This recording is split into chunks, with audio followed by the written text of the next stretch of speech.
Amigos de Séptimo Cantón, qué bueno que nos están acompañando. Estamos aquí en la casa de Carlos Hernández Ibarría, el famoso talibán, que nos va a platicar acerca de su larga trayectoria política, uno de los grandes operadores, un hombre que vivió de cerca las etapas políticas más trascendentes, no solamente en la vida local, aquí en Nayarit, sino también a nivel nacional. Recordemos que nuestra entidad en 1999 vivió una de las etapas que marcaron un antes y después en la política de nuestro país.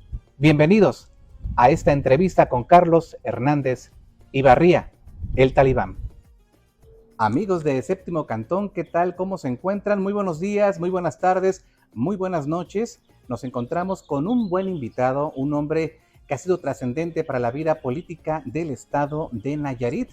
Estamos hablando de Carlos Hernández Ibarría, el famoso talibán, que ya luego nos platicará cómo viene ese apodo, que se quedó prácticamente como un logo o como una marca prácticamente en el mundo de la política local. Don Carlos, ¿cómo está usted? Muy bien, Gabriel. Qué gusto que estés en mi casa, que es tu casa. Antes que nada, muchas gracias por recibirnos aquí en tu inmueble, acompañándonos, facilitándote a los nayaritas, facilitándole a los nayaritas principalmente la posibilidad de poder aprender lo que ha sido el bagaje de tu trayectoria y también lo que has dejado. A veces se dice muy fácilmente que una persona hizo esto, hizo lo otro, pero no sabemos el trabajo que hay detrás de ello. Así que muchas gracias, Carlos. Gracias a ti, Gabriel. Y para mí va a ser un placer platicar contigo y a través de ti con todas las personas que es tu auditorio. Será un enorme placer. ¿Dónde naces? Nazco aquí en Tepic, en la calle León Hidalgo. Soy 100% nayarita, de padre nayarita, de madre nayarita. ¿Nos podrías platicar cómo fue tu niñez? Fue errante. Yo nazco en Tepic, vivo 2-3 años, los primeros. A mi padre lo cambian en Comisión Federal de Electricidad a la apertura de la nueva planta de generación eléctrica en Puerto Vallarta y nos vamos los que en ese momento habíamos nacido, mis primeros hermanos y tu servidor con mi padre y mi madre. Después de un tiempo venimos a radicar un año en Estación Nanchi, Nayarit, en la casa de mi abuela materna. Posteriormente nos venimos a radicar a la ciudad de Tepic. Yo estuve en segundo año de primaria en la escuela Ignacio Manuel Altamirano en La Mololoa. Después de ahí nos regresamos a Vallarta y allá estudio tercero, cuarto, quinto y sexto de primaria e inicio la secundaria.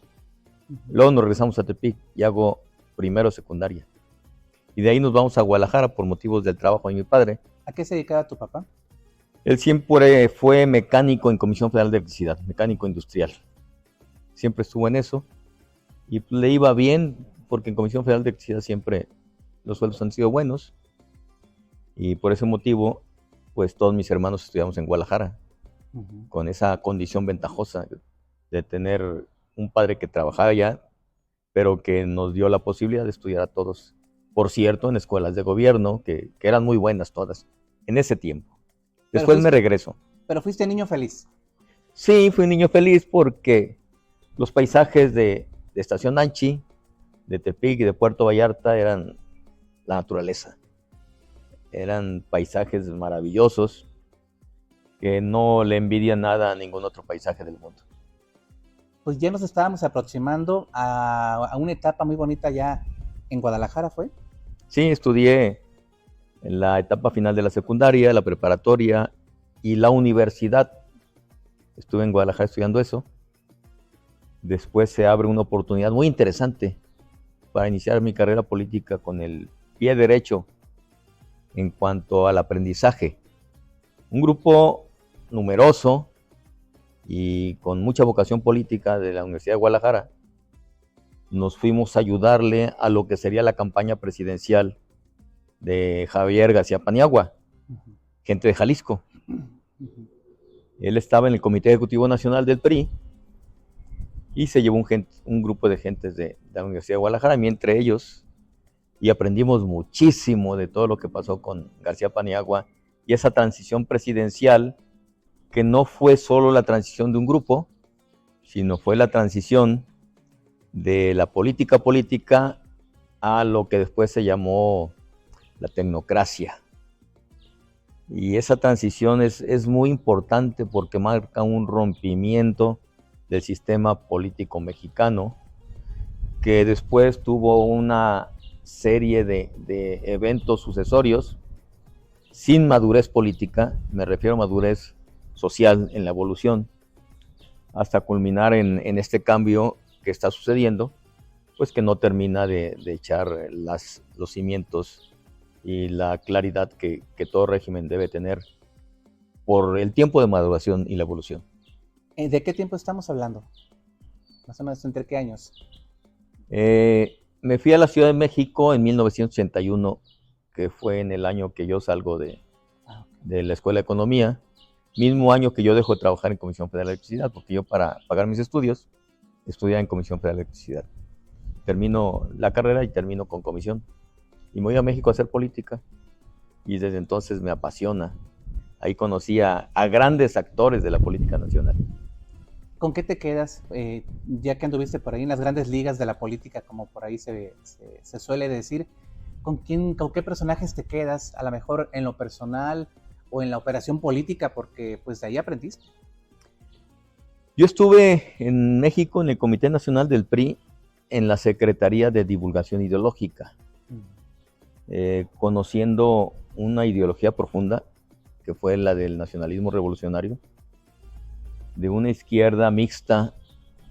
¿Qué quiere decir? Que era izquierda pero era centro, y era también condescendiente con la derecha, como siempre ha pasado en este país, que sigue pasando. Nuestro país es más centro que derecha o que izquierda. Sin embargo, tiene matices. Y en ese momento fue trascendente porque García Paniagua representaba ese centroizquierda de la Revolución Mexicana. Mucha gente no conoce de ideología y juzga la política por puras eventualidades. La política tiene más sentido que los rumores y que las versiones superficiales. La política es conocer a fondo al ser humano y conocer a fondo su comportamiento social. Es decir, la política es a la par psicología y sociología, y las dos tienen que ser analizadas a fondo y muy en serio. Por eso, pues la política no ha estado al alcance de mucha gente, aunque ande en el gobierno, aunque ande en los partidos, aunque ande en las campañas.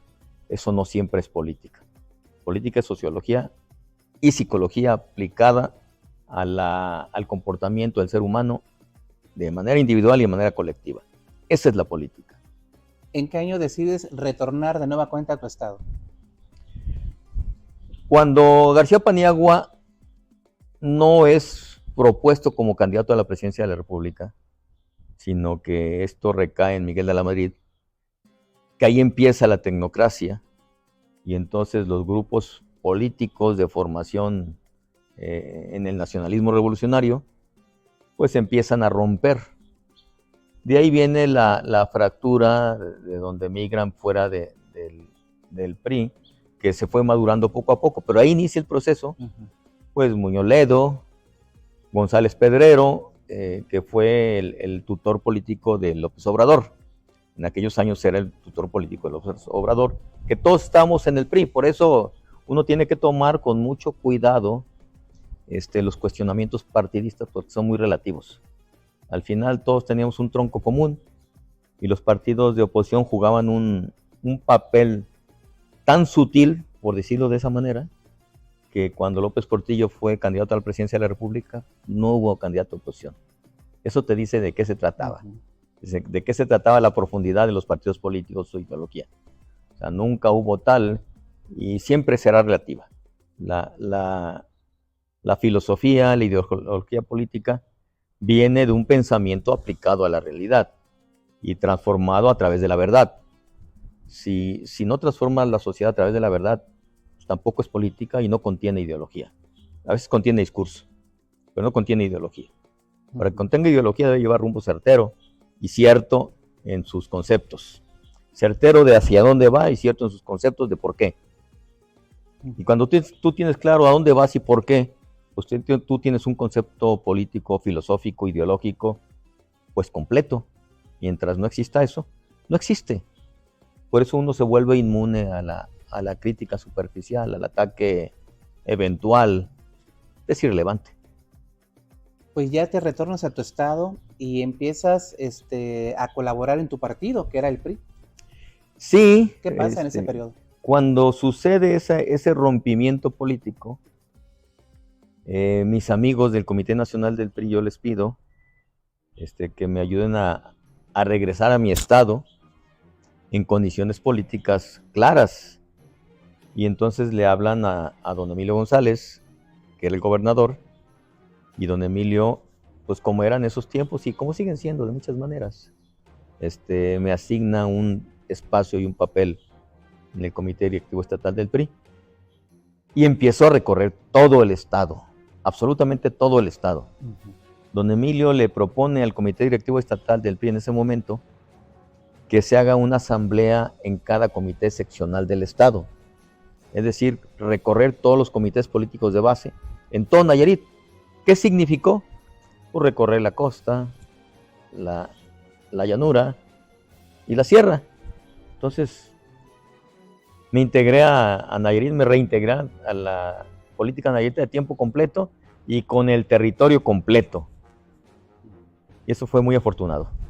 Viviste la etapa de con don Emilio, luego ya viene pues ya otro gobernador, que fue Celso, si no me recuerdo.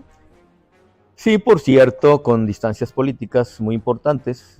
En ese tiempo, pues don Emilio estaba de líder del Senado. Eran evidentes las pugnas políticas, siendo el mismo partido. Las tensiones políticas existen siempre. Y existen más entre gente del mismo partido. Porque cuando un partido tiene el control, las luchas por el poder se dan donde hay poder. Y se dan internamente. Y entonces en ese momento se dio una lucha política entre el recién llegado grupo de Celso Delgado y el grupo de Emilio, que da poderosísimo y que tenía una base política en la presidencia del Senado de la República, que en ese tiempo pues, era don señor, porque era el segundo hombre fuerte de la CTM y era además líder del Senado. Entonces Celso Delgado como gobernador tenía un contrapeso enorme y el grupo de Emilio González pues estaba sobre el grupo de Celso en fuerza política, aún siendo Celso el gobernador. Entonces, como en ese tiempo el sistema era respetuoso, pues las luchas se daban debajo de la mesa, pero se daban. Y Celso, bueno, pues, tuvo un inicio muy complicado por la violencia que se desató en la penal, que le costó muy caro a Celso. El zorrazo famoso. El famoso zorrazo, por cierto, gente enviada por Javier García Paniagua, que era el que dirigía la seguridad en la Ciudad de México. Casualmente. Si te fijas, las historias se van entrelazando. Se reciclan y apellidos permanecen, y en sectores que son afines entre abuelos, padres e hijos. Pues está el sexenio de Celso Humberto. ¿Tú dónde estabas? Estaba en ese momento, ya había salido el comité estatal del PRI al que yo pertenecía, por esa pugna entre el grupo de Emilio y de Celso, y entonces yo me integro a una organización que de manera natural me tocaba integrar, la Federación de Profesionales y Técnicos, cuyo presidente en transición era Raúl Ibarra Rodríguez. Era el presidente de profesionales, pero el verdadero líder pues era Antonio Echevarría Domínguez. Luego se da la transición y Toño entra como presidente de profesionales y técnicos y nos convertimos, sin ser uno de los tres sectores, en el cuarto sector, pero con muchísima presencia política en el estado. Y bueno, empezó a haber sospechosismo político y ya se dio una lucha política respetuosa, pero muy intensa. Y empezamos a luchar ya por territorio. En ese momento se da ya, ahora sí que, una amistad y un trabajo conjunto con Antonio Echevarría. Sí, así es. Hacemos un trabajo conjunto. ¿El año más o menos? A ver, más pues o menos, llega Celso Delgado. Entonces quítale al 99, quítale 6 años. Es el 93. Quítale otros 6. Estamos hablando del 87 por ahí. Más o menos. Desde ahí empezaron a trabajar. De ahí empezamos a trabajar, muy fuerte. Con Emilio ya estaba la Federación de Profesionales y Técnicos, pero Emilio tenía tal control que los espacios eran reducidos. Alguna vez intentamos competir en la democracia transparente por comités municipales del PRI, y pues Emilio, hábil como era, pues nos toreaba. Pudimos haberle ganado si hubiéramos competido, pero la competencia era de mentiritas.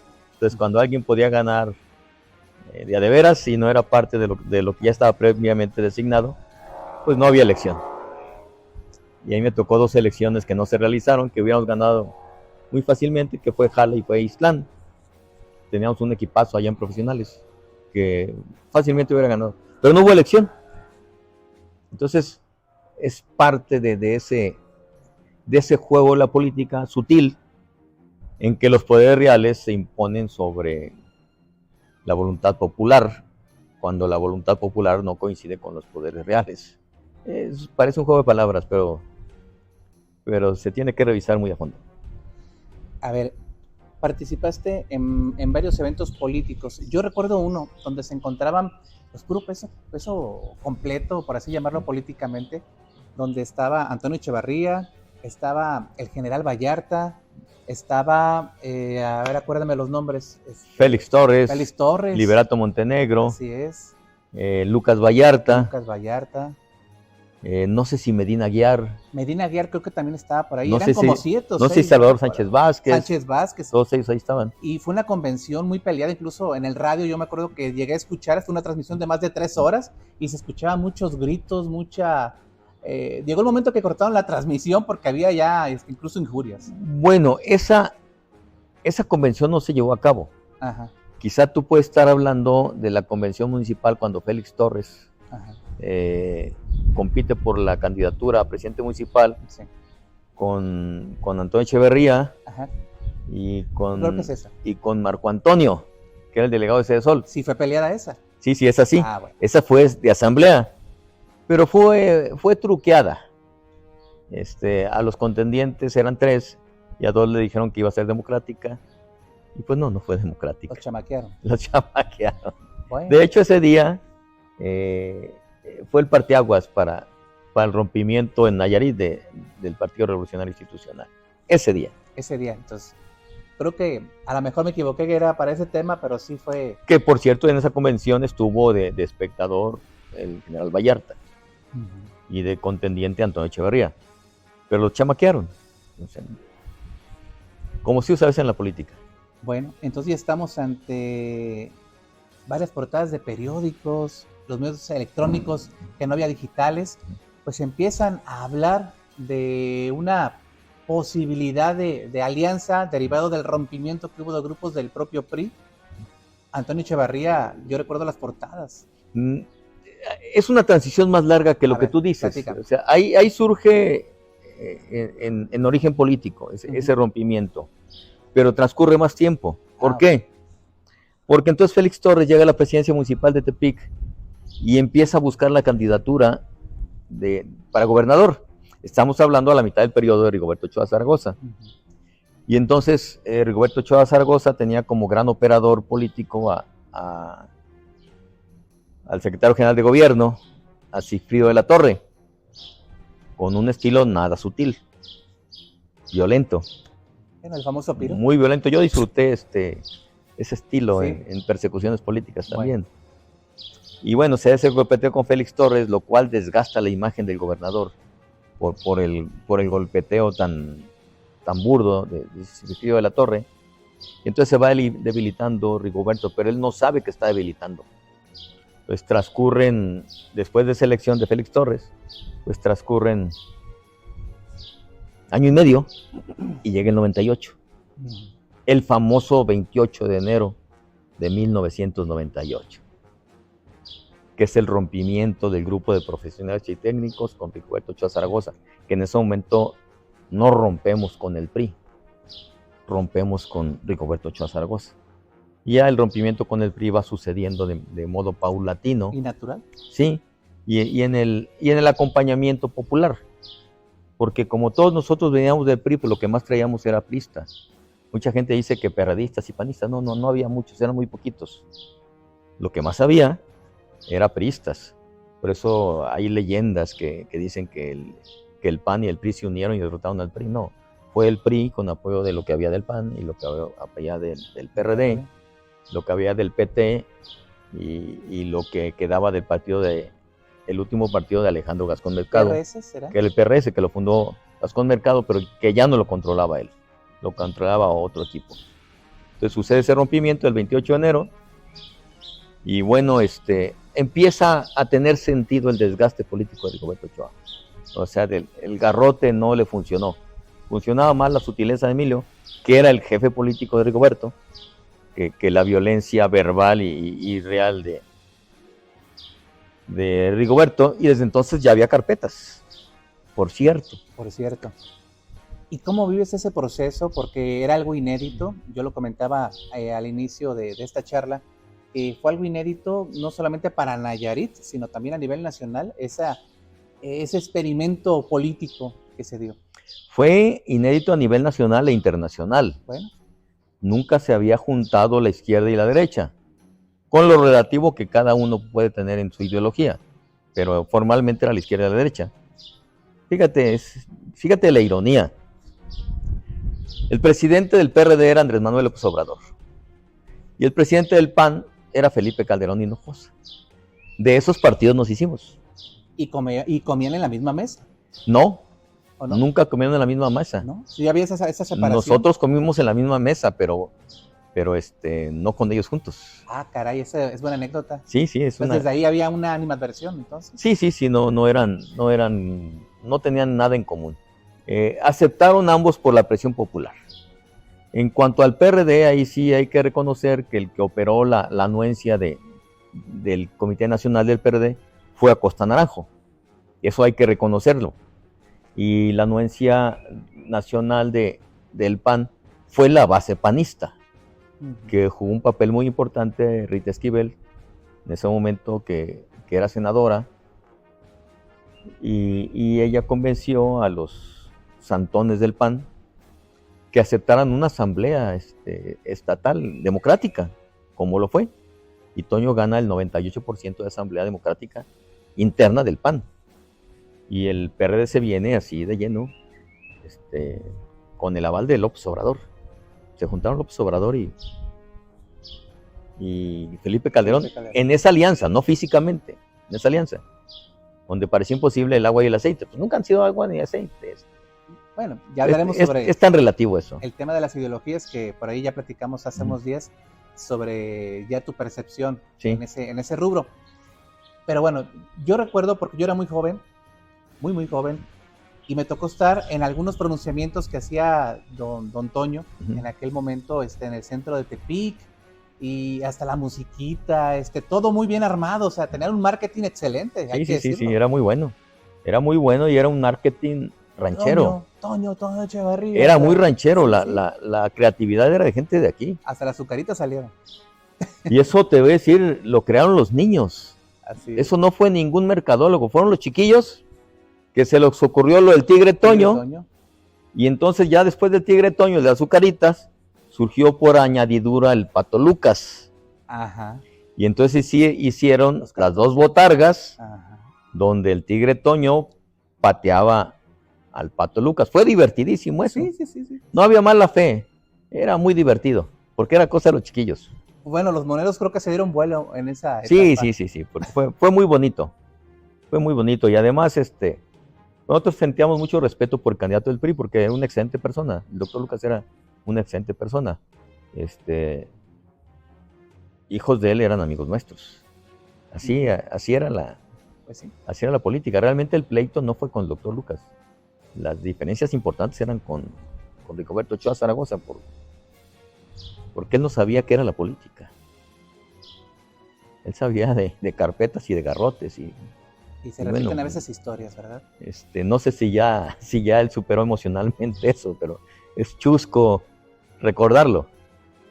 Sin mala fe, sin dolo. Claro, tú fuiste una víctima de ese momento que... Pues fui perseguido, claro. O sea, yo si no huyo un tiempo al Estado, pues yo hubiera caído a la cárcel.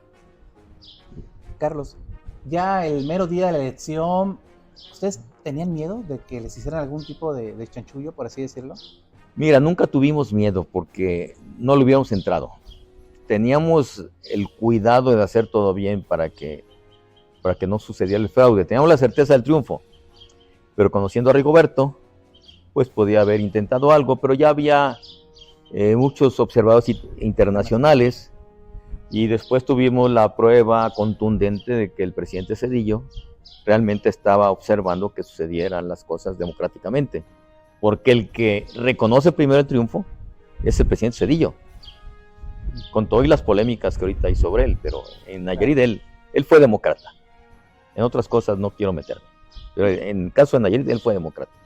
Y entonces fue una gran victoria, con muchísima base social, muchísima base social.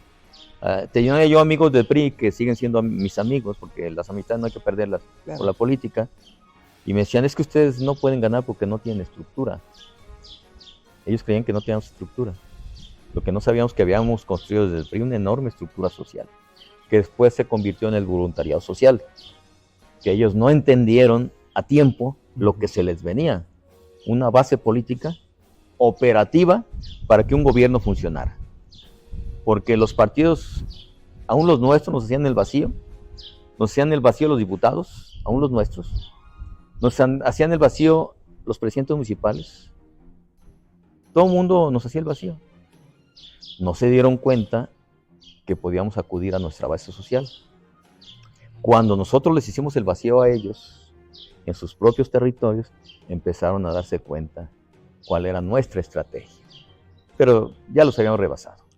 Y tuvimos la opción de hacer un magnífico papel en el gobierno. Y lo digo porque pues, me consta. Y los resultados ahí están. Es decir, el paradigma nunca lo leyeron ellos.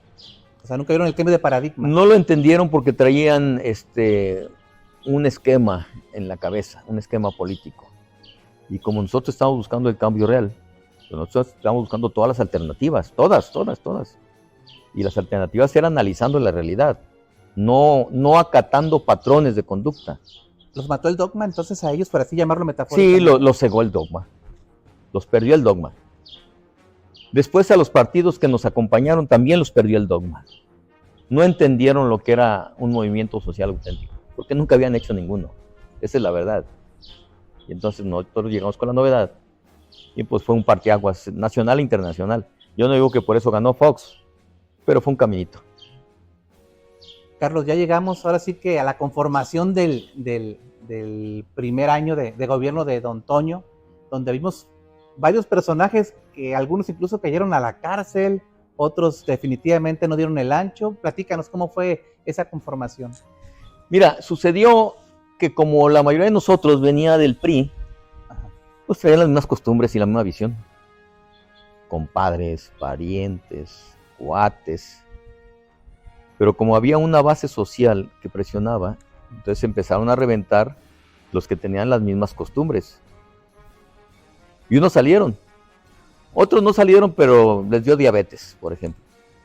Porque no resistieron la presión social, aguantaron ahí, pero empezaron a perder la ecuanimidad.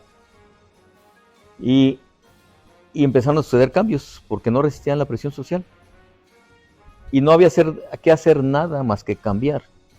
Y si no cambiaban, reventaban. Las mismas reglas no podían aplicarse a una realidad nueva. Y muchos no lo entendieron y se fueron. Y hubo que estar cambiando. A ver, Carlos, para aclararle al público, porque yo como lector, en aquellos años, y también yo estaba empezando en el periodismo, pues nos dimos cuenta de que al primer año un escándalo sobre una adjudicación de vehículos y de carros, y empezó una guerra intestina al propio interior del gobierno, específicamente en la Secretaría de Gobierno, con el entonces subsecretario de Gobierno. Platícanos cómo estuvo realmente lo que tú viviste y lo que supiste. Mira, hubo concursos reales. A mí me consta porque después fui secretario. Había comités de adquisiciones y funcionaban. Y obviamente pues, el grupo del gobernador tenía empresas. Claro. Y no tenían por qué descartarlas a priori, tenían que participar, claro. Y tenían que competir. Entonces cada marca tenía que competir. Y se tenía que comprar lo que se ocupaba. Y hubo esa polémica que nunca se demostró jurídicamente que estuviera falseada, nunca. Hubo un debate con Guadalupe Acosta Naranjo, que a mí me tocó resolver, por cierto. No en cuanto a las camionetas, yo no me metí en esas cosas, sino en cuanto a la secuela política. Guadalupe Acosta Naranjo decía que lo habían corrido por él haber denunciado el asunto de las camionetas. ¿Las adjudicaciones? Sí, pero fue chusco. Fue chusco porque Guadalupe no sale por eso. A ver, ¿cuál es? Platícanos la realidad. Guadalupe nunca tuvo un comportamiento terso en la campaña con Toño Echeverría. Y a mí me tocó también confrontaciones muy fuertes con Guadalupe, porque Guadalupe siempre tuvo la tendencia de formar gobiernos paralelos. En la campaña él quería hacer un poder paralelo de la propia alianza, impositivo, se sentía sobrado con su colmillo político, pensaba que éramos novatos, o sea, no nos conocía a fondo, pensaba que éramos ñoños. ¿No los midió? No nos midió. Él creía que éramos ñoños porque no nos veía en el debate en el que él estaba. Pero nosotros estábamos en el debate verdadero en el territorio. Entonces por eso traíamos el colmillo suficiente. Guadalupe entra no propuesto por Antonio Echeverría Domínguez. Entra propuesto por Ernesto Navarro, respetado por Toño como asunto interno y decisión interno de Ernesto, de la cual él tenía que hacerse responsable. Cuando Acosta Naranjo rebasa en sus operaciones las facultades como subsecretario y rebasa a su jefe, el secretario general de gobierno, entonces empieza a crearle problemas no al secretario general de gobierno, al gobierno del estado, porque Guadalupe aprovechó el poder que Ernesto Navarro le permitía tener. Por ejemplo, él controlaba la Dirección de Desarrollo Político. Él la usaba para golpear a los grupos internos del PRD que no eran de él, de ese tamaño. Y bueno, pues, todos los del PRD eran mis amigos, unos y otros, entonces yo estaba al tanto de todo. Guadalupe no podía mentirnos porque nosotros sabíamos lo que pasaba en las entrañas de todos los partidos, porque Nayarit es un huevo. Volteas en el 360 grados y ya lo viste, ya viste todo. El verdadero problema es que Guadalupe quiso crear un gobierno paralelo adentro del gobierno de Toño. Y se dan 3 tomas de presidencias municipales importantes: Compostela, Tecuala y Acaponeta. Compostela ganó realmente Lalo Gómez. Ahí hubo un fraude de última hora, alguien se descuidó. Realmente Lalo Gómez ganó la presidencia como candidato de la alianza, pero alguien se descuidó y toma la presidencia.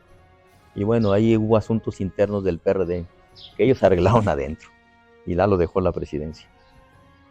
En Tecuala a mí me tocó operar junto con Nacho Ponce la toma de Tecuala, y el problema era Naranjo también, porque Naranjo había causado una división. Naranjo lanza un candidato por el Verde en ese tiempo. Él, siendo de los líderes de la alianza, lanza otro candidato en Tecuala, y entonces se propicia una situación muy conflictiva y gana Andrés Bogarín, que en paz descanse, y pierde nuestro candidato, Martín Bueno, un excelente candidato, un cuadro. Entonces la gente no cree en la victoria del PRI y toma la presidencia. Pero esta toma de la presidencia estaba impulsada desde adentro del PRD.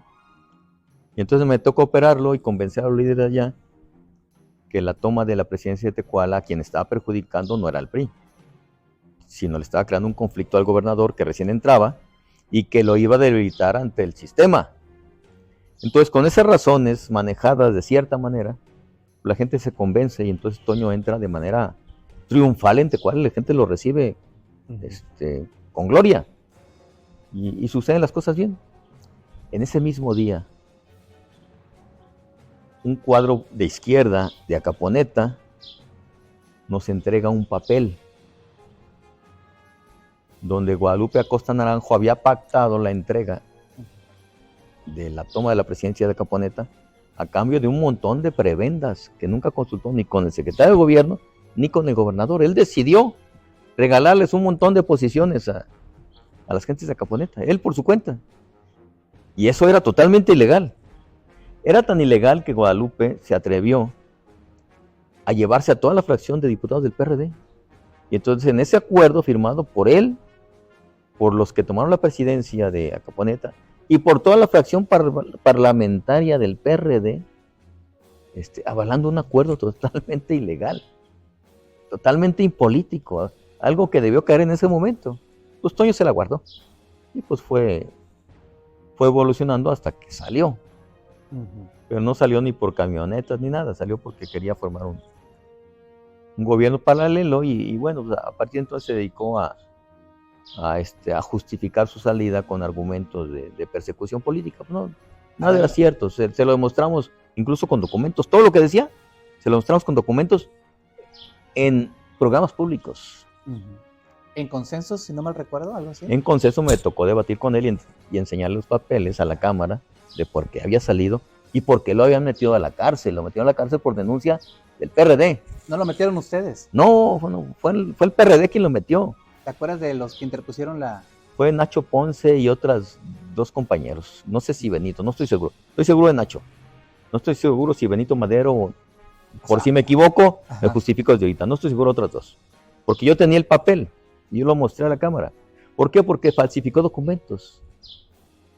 Y como falsificó documentos, era delito y lo metieron a la cárcel. Pero no tenía nada que ver el tema de Toño con... No, sus compañeros lo metieron a la cárcel. Sus propios compañeros. Sus propios compañeros. Entonces, esa fue... Después Guadalupe se convirtió en un personaje nacional y qué bueno. Quiere decir que la política de Nayarit tenía tanto nivel que si no la hacías aquí, la hacías allá, porque allá estaba más fácil que aquí. Bueno, siempre tuvo estatura Guadalupe entonces para operar, ¿verdad? Digo. Allá sí. Ajá. Aquí pues, con nosotros no pudo. Con nosotros no pudo porque no fue leal. Que después tuvimos varios encuentros políticos, afortunados algunos, otros no afortunados, pero bueno, cada evento tiene su característica y el comportamiento de los actores políticos va de acuerdo a cada evento, sin rencores. Después no volvimos a juntar con Guadalupe, no creas que nos odiamos, es más, si me lo encuentro, si me lo permite, lo saludo y le doy un abrazo. Claro. Por los viejos tiempos. Así es. A ver, una pregunta importante también. Muchos dicen que se desgastó muy rápido el gobierno de don Antonio Echevarría. ¿Qué tan cierto es esto? ¿Cómo lo vivieron ustedes al interior? ¿O qué propició eso? Mira, el gobierno de Toño fue siendo muy sólido en sus realizaciones. O sea, yo dudo que haya un gobierno que haya dado tantos resultados concretos. No hubo pugnas políticas internas, había ahí cuestiones de celos entre compadres y que o sea, había grupos de compadres que pensaban que quien no era compadre pues no tenía el derecho aristocrático que da el compadrazgo. Era chistoso, ¿no? Era chistoso.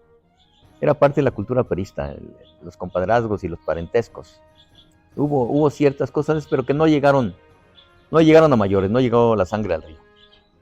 Entonces, pues fue evolucionando. ¿Qué sí sucedió a media elección, a medio periodo? Pues no hubo alianza. Entonces, si no hubo alianza, nunca en la vida habían ganado ni el PAN, ni el PRD, ni el PT, ni el PRS. Nunca en la vida habían ganado elecciones. Entonces, como nunca las habían ganado, pues siguieron sin ganarlas. Porque ya no hubo quien conformar la alianza. A Toño no le interesó y a ellos tampoco les interesó. Entonces, la pura aritmética, pues tú suma y das un total y divides, das otro total. Fue una cuestión aritmética. No se hizo la alianza. Hubo un impulso muy personal a Polo. No ganó porque tampoco los acuerdos internos fueron muy sólidos. Ahí también hubo desajustes. Y en la política a veces suceden los celos personales. Los celos personales explican muchísimas cosas. Y ahí hubo también cosas de celos personales, choques de grupos internos. Yo ya soy, ustedes ya no son.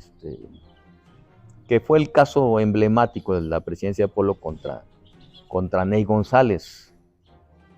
Pues Ney no debe haber llegado nunca por el daño que ya sabíamos qué iba a hacer, porque la historia de Ney no empieza a la presidencia, empieza a los 15 años, que has de saber.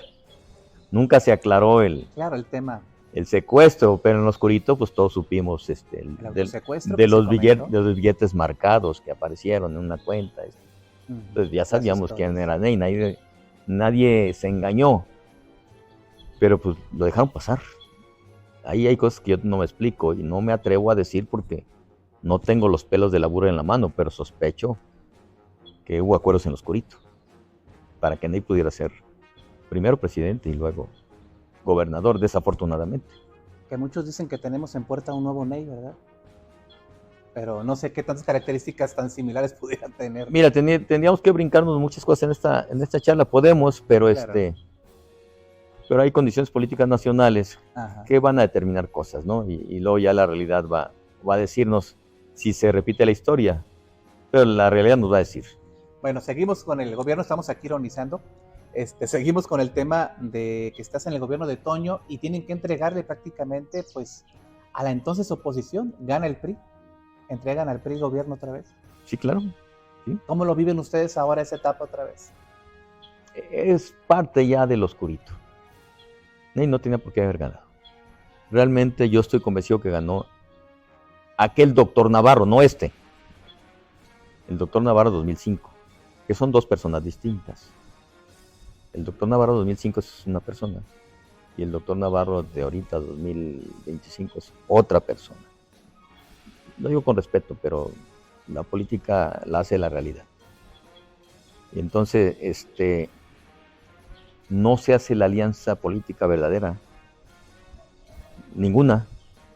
El doctor se va al PRD.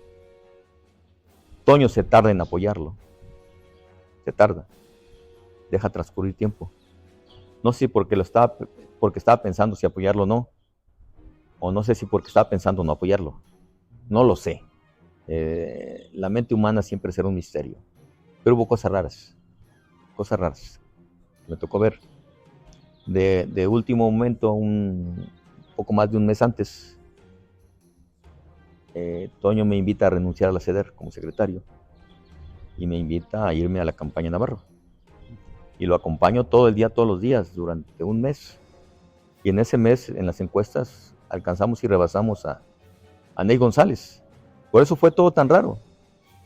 Ney González empezó a tener un comportamiento errático, porque él sabía que ya lo habíamos alcanzado y que lo estábamos rebasando. Sin embargo, hubo una operación política muy intensa del equipo de Roberto Madrazo, que bueno, llevó a hacer parecer que al equipo del PRD le había hecho falta operación política. Y yo estuve en una reunión donde estuvo Ricardo Monreal, Acosta Naranjo y el doctor Navarro. Después de la elección hubo reclamos muy serios, muy serios, después de la elección. Y hubo tantas dudas que la elección no se resolvió el día de la elección, ni un día después. Se resolvió mucho después. Fueron 4 puntos de diferencia, ¿no? O algo. Fue muy poco, pero además en duda. Se resolvió al último.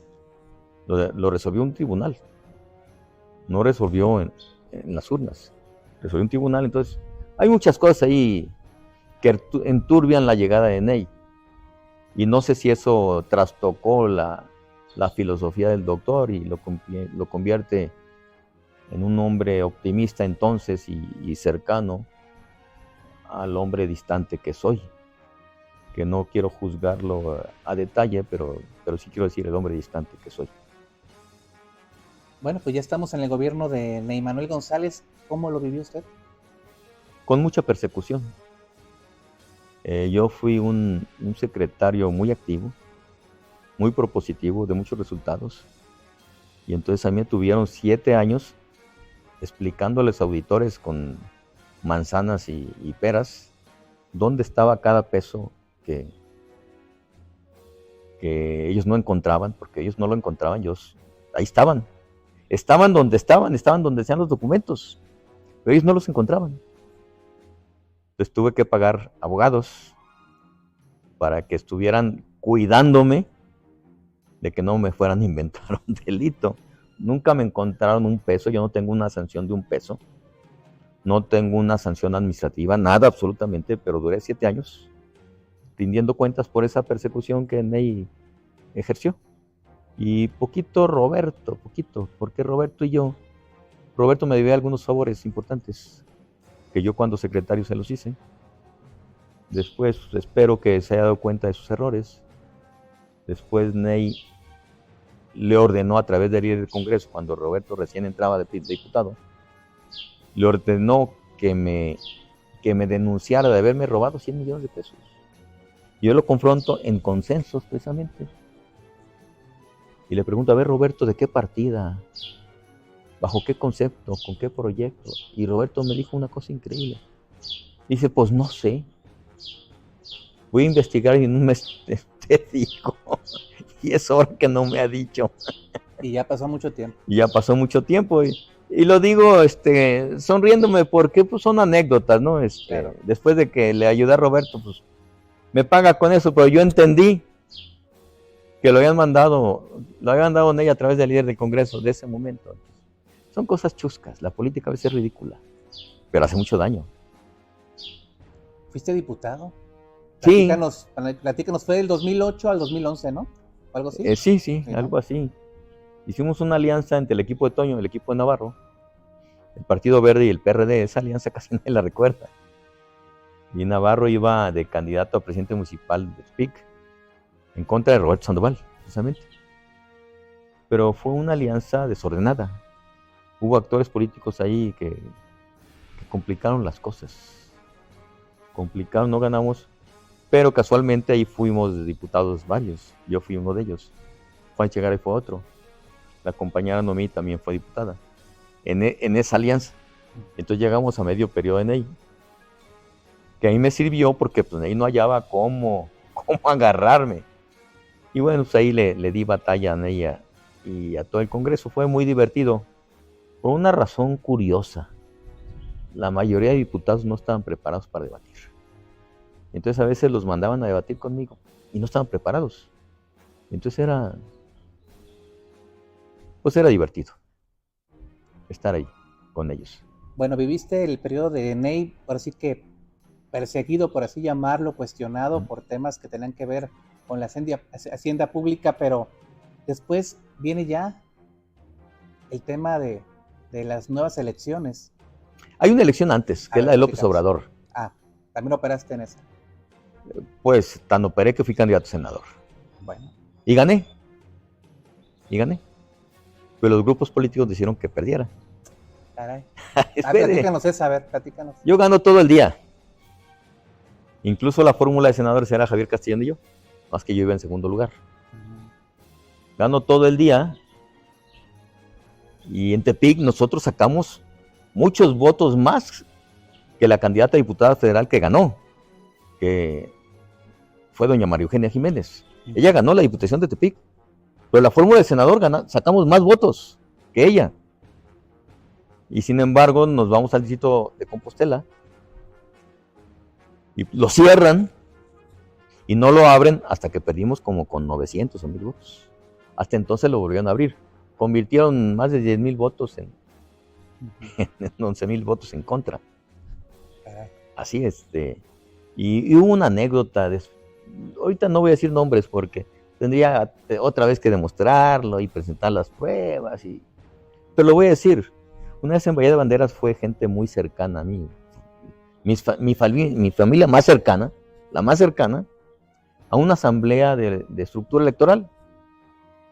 Y se encuentran a los responsables del sur del estado, que coordinan las campañas y la estructura electoral, a los responsables de nuestra alianza, de la alianza de López Obrador, de la alianza que auspiciaba mi candidatura a senador y la candidatura a diputado federal de Miguel Carrillo Villarreal, dando indicaciones a toda nuestra estructura que había que ir a favor de López Obrador, lo cual era correcta, pero en contra de los candidatos de la alianza del PRD, a favor de la alianza del PRI.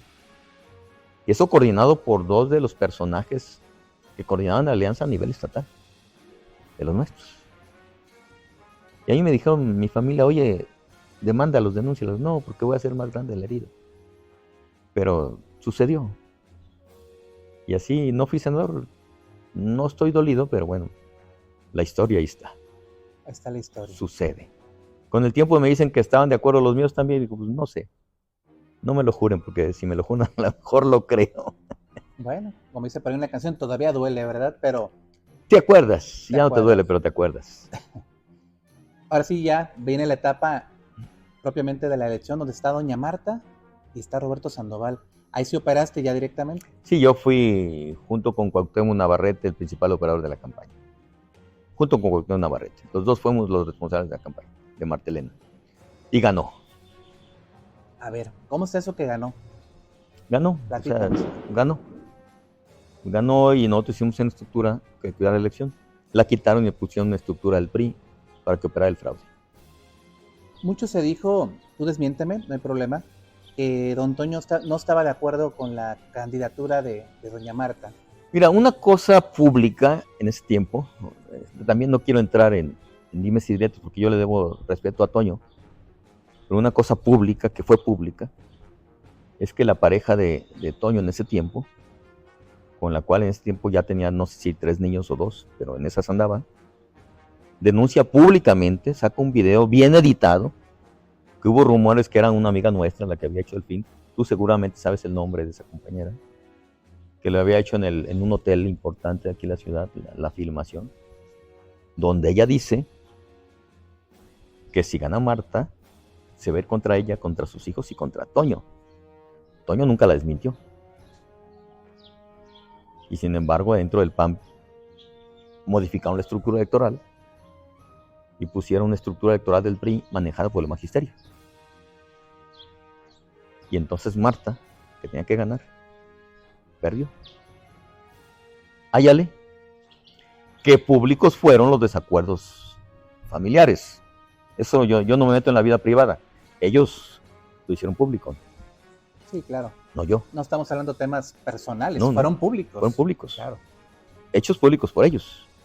Esto sucedió. Y eso fue muy doloroso, porque éramos un equipo de gente, o sea, dando todo nuestro esfuerzo. Y la mayor parte del dinero salió de nosotros. Sí hubo subsidios, sí los hubo, porque era una alianza electoral. Pero no, muchos de nosotros quedamos quebrados, porque teníamos que ganar y perdimos. Así sucedió. Y te digo de lo que me consta, no de lo que supongo.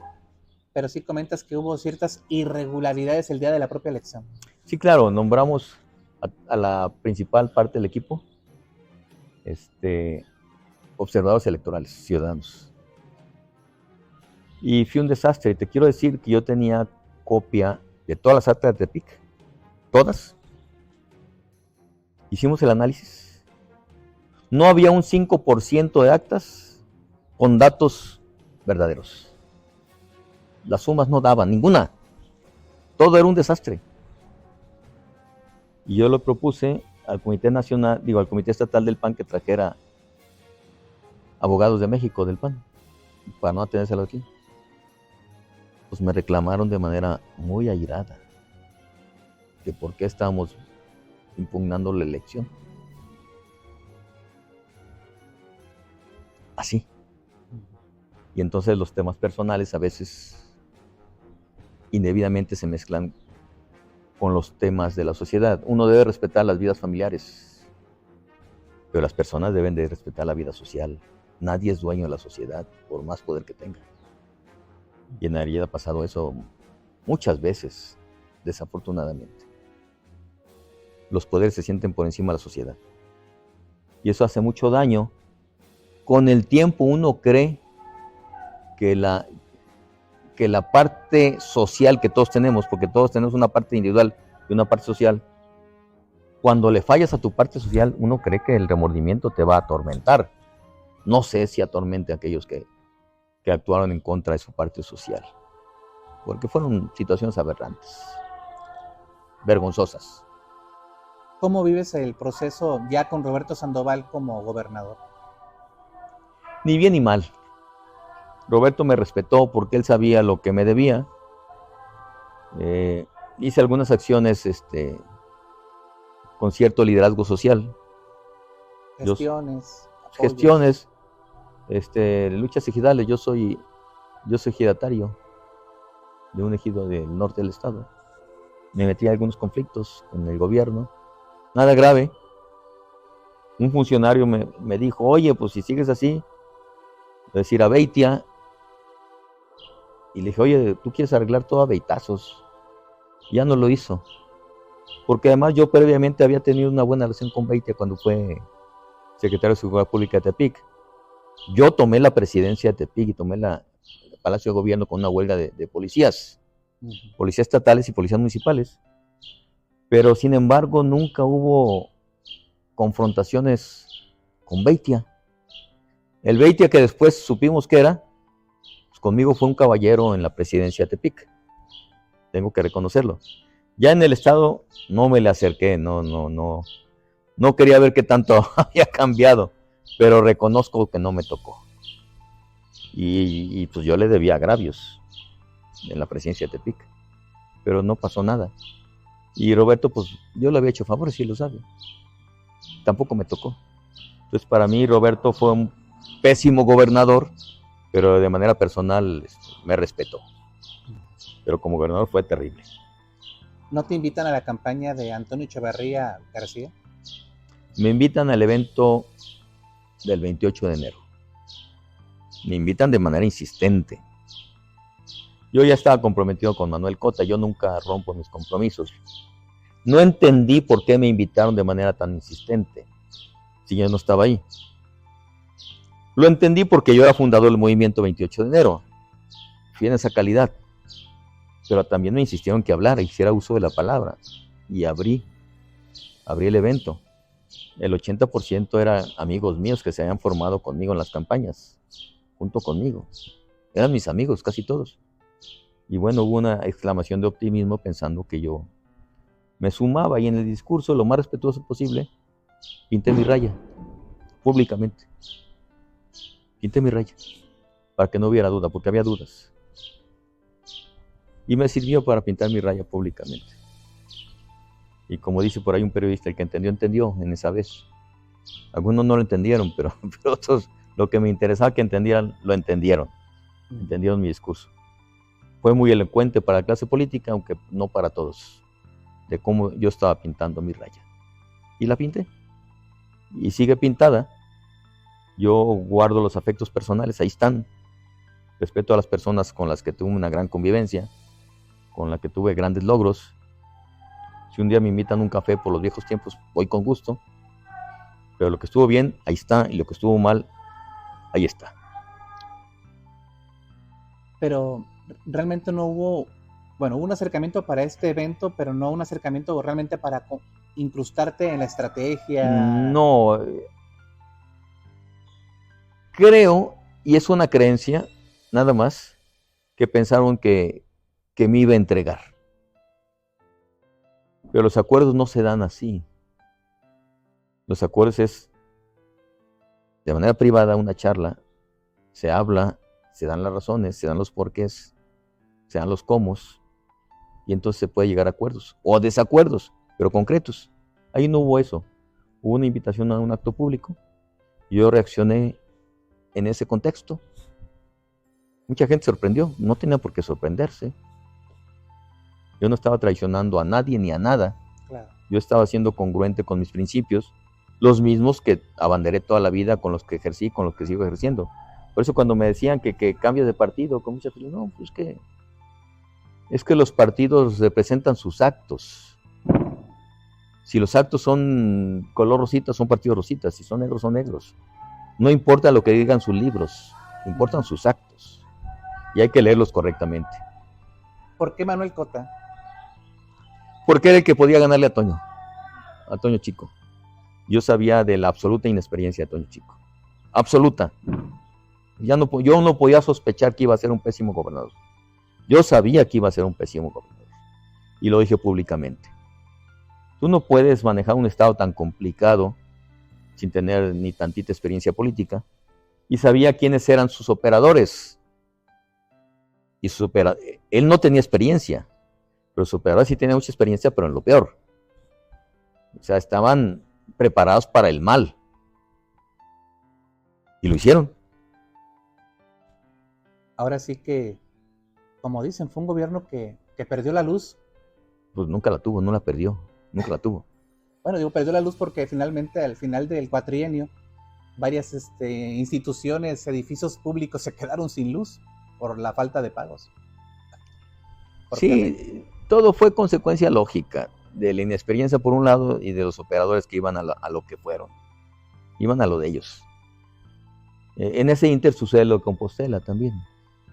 A mí me invitan a participar en lo de Compostela, dimos una lucha frontal cuando la presidenta municipal de Compostela era a la vez presidenta municipal y senadora, y esa lucha la dimos en México. Y bueno, hubo intereses muy grandes con las cuales no pudimos. La lucha política la dimos bien, creo que la ganamos, pero la lucha electoral, la lucha de poder no pudimos. Era un gobernador, un senado completito, eran muchos factores. Y pues hasta ahí no pudimos, pero el desgaste político se los hicimos y seguimos cobrando ese desgaste en contra de ellos. ¿Qué calificación le pondrías a este gobierno, a ese cuatrienio? ¿A cuál? Al de Antonio Echeverría García. No le pondría calificación. ¿Así de plano? Sí, no le pondría calificación. Así de plano. No me atrevo. Pues bueno, vino por ahí el cambio de gobierno, 4 años, que fue algo inédito. Tenían que hacer los ajustes por el tema de los procesos electorales. Y vino ya otra etapa en el estado. ¿Participaste o ya definitivamente fuiste solamente espectador? Mira, participé en un experimento de hacer política sin dinero. Participé en la formación de un partido chiquito. Luego me dijeron que pudiera ser candidato a gobernador. Dije, bueno, yo juego sin dinero, a ver cómo es la política sin dinero. Luego dijeron que había alguien ahí que preferían que él fuera, lo acepté. Me nombraron coordinador de campaña. Pero en el inter, el presidente de ese partido chiquito fue cometiendo una serie de traiciones absolutas, cosas muy sucias. Y ya en los últimos momentos de campaña, dejo ese partido, le quito todo lo que pude, tenía que llevarme a algún lado y me lo llevé con Nacho Flores, todo lo que pude.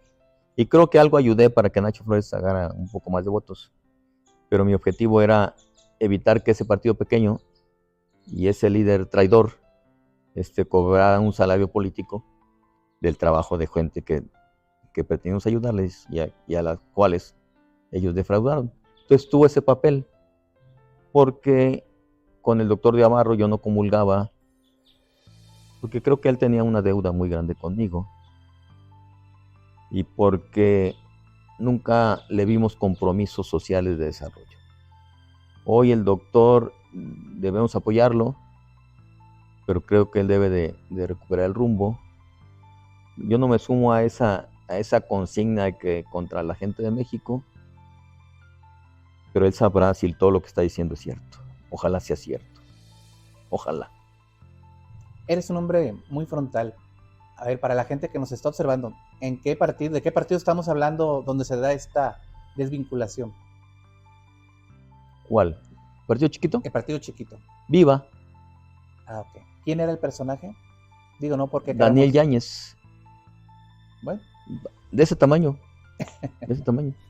Pero un experimento interesante, porque estábamos formando una estructura nueva, totalmente nueva, sin dinero, conscientes de eso, traicionada. Y ahora nadie le va a ganar a Morena, nadie. Ahora la lucha tiene que ser dialéctica, yo creo en la dialéctica, en la lucha de contrarios para encontrar la verdad.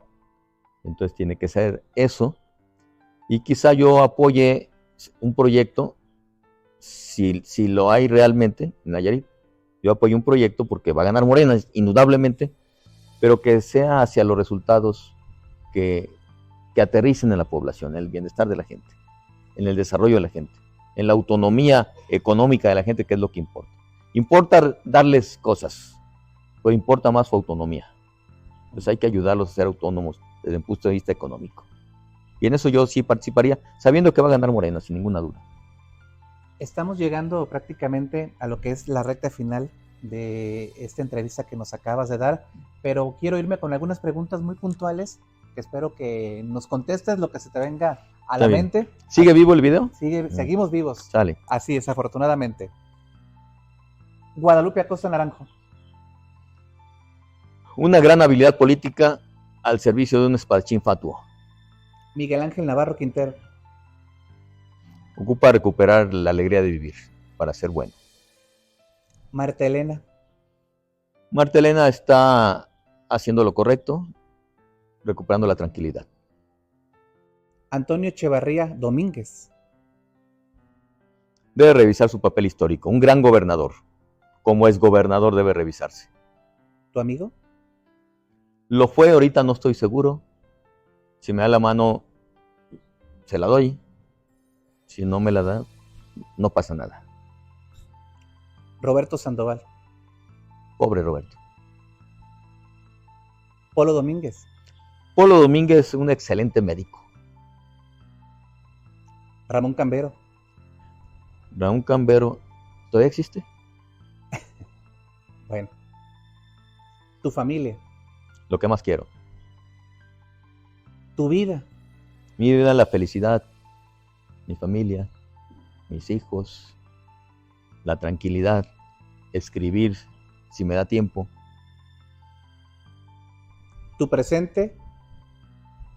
Mi casa, mis hijos, mis amigos, los que me quedan, creo que son muchos.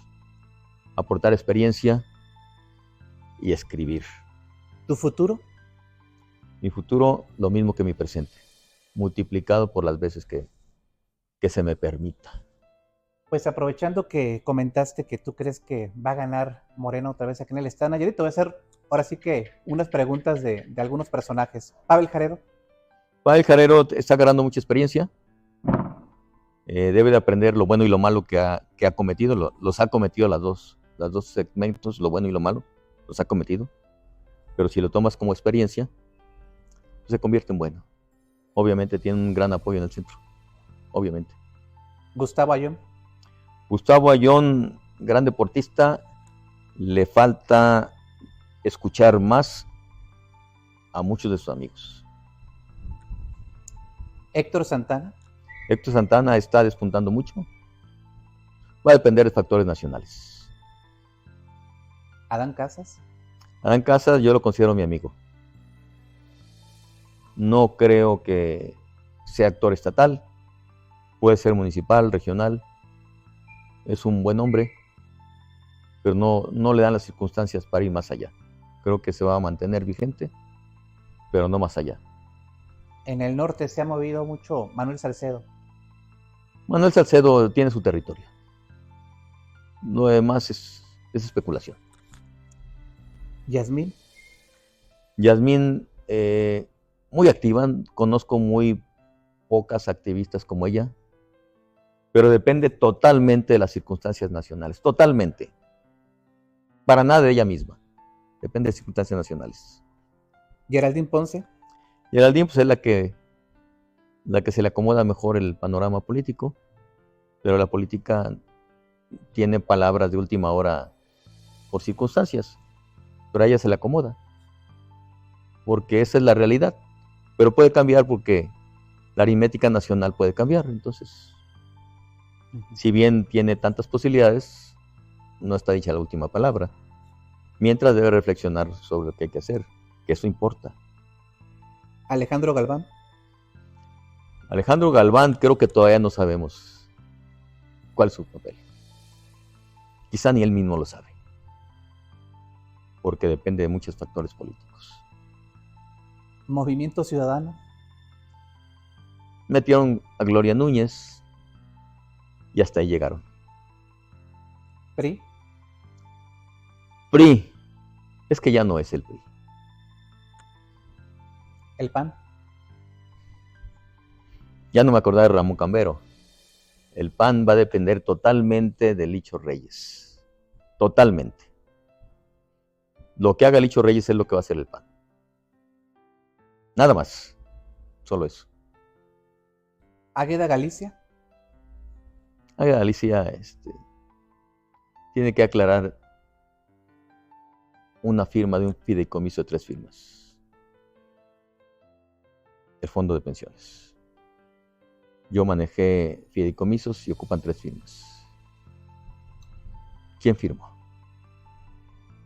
Eso hay que aclararlo, para que la base laboral no esté con esa incertidumbre. El día que ella hable, creo que muchas cosas van a quedar en claro, pero tiene que hablar. La política nayarita. Siempre en construcción, siempre en construcción. Ahí todos tenemos que construir, todos. Yo lo que pueda. El periodismo. El periodismo ya no es de papel. Y como ya no es de papel, es totalmente libre, entonces tiene que ser muy creativo si se quiere ser profesional. Porque ahorita en potencia todos somos periodistas. Entonces aquel que es profesional tiene que ser muy profesional. Sí se puede. Nayarit. Nayarit es mi estado, el más bello del estado, del país. México.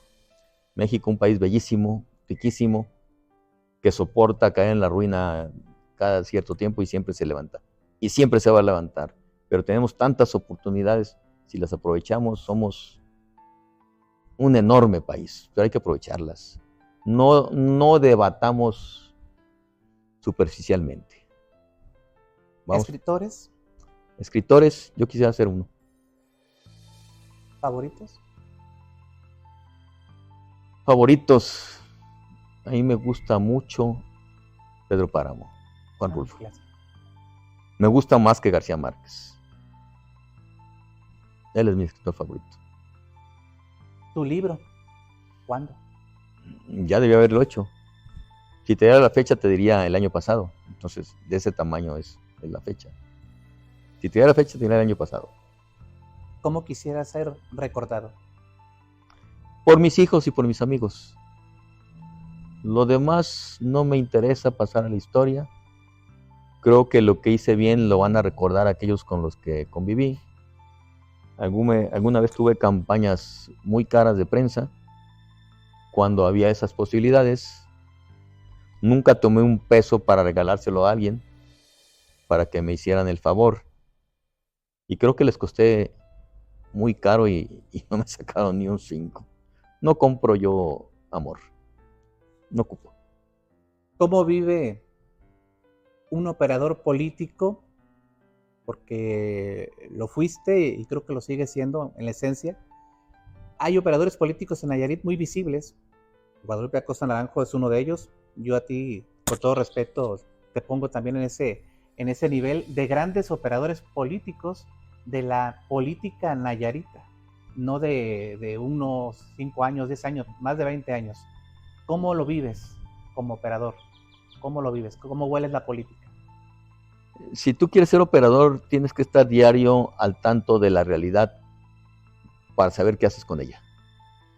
Un operador político es alguien que incide en la realidad a través de las personas. Es un operador político. Creo que es una definición muy sencilla pero profunda. Es incidir con conocimiento y con profundidad. Y creo que así soy. Pero cuando actúo, lo hago. Y cuando no me mantengo al margen, tomo café con mis amigos, que es una delicia. El campo. El campo ahí está, esperándonos a hacer cosas. El campo es literalmente hacerlo germinar. Ahorita nadie se está entendiendo de él. Nadie. Nadie es nadie. Los productores. Fuera de ahí nadie se está entendiendo del campo. Es tiempo que alguien se entienda del campo.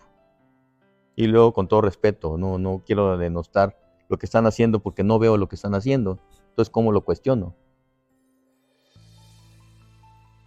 Si tuvieras que dar un mensaje para quienes nos están observando, ¿cuál sería?